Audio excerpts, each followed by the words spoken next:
Hi guys, for today's video nga ay may panibago na naman tayong gagawin. Ano ba ka-self? Kasama ko nga yung mga kasama ko ngayon.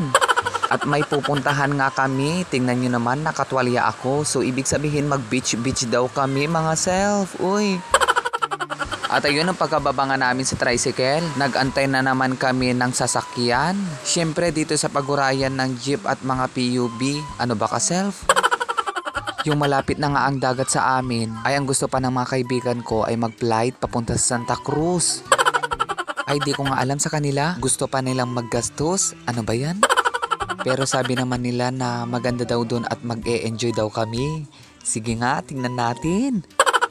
At ayun ang pagkababa nga namin galing sa jeep, inantay na nga namin yung mga kaibigan naming mga iba. Ano ba ka? At ayan, mga ilang minuto nga ay nakasakay na nga kami. Ay akala ko nga van yung sasakyan namin papunta yung pupuntahan namin. O diba naintindihan mo? Ay hindi pala at single pala yung ginamit namin. Sorry self. At ayan nga ay nakarating na nga kami at magbabayad na nga kami para sa aming entry. Ay nung pag-abot ko nga yung bayad, nalaman ko nga ay 20 pesos pala yung entry dito. Wow. At nalaman ko yung mga iba kong kaibigan na false pala yung pupuntahan namin. Ano ba ka self? Lalo na first time at first experience ko dito. Kaya naman i-enjoy na natin to self. Uy.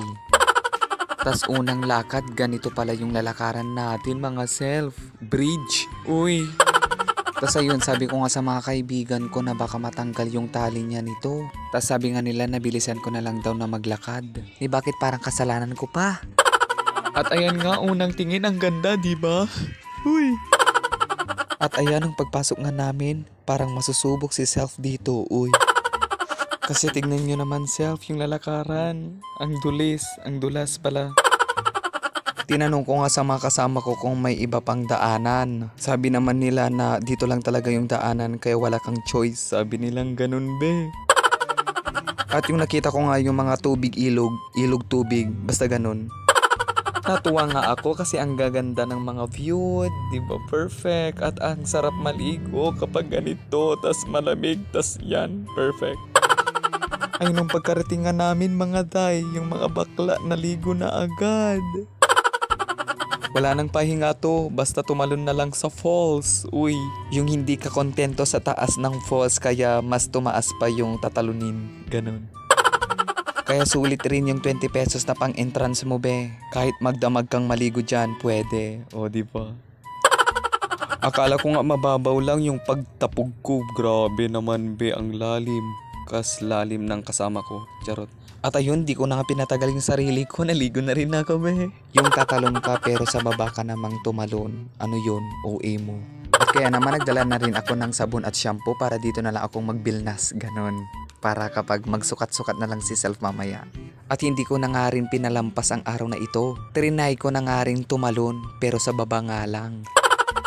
Ay nung pagkatalon ko nga ay meron akong nabandukan na ulo dun sa loob ng tubig. Tas nung pagkatalon ko nga ay grabe ang lalim kasing lalim ng pagmamahal ko sa'yo. Uy, hindi ka magkakalandi, be.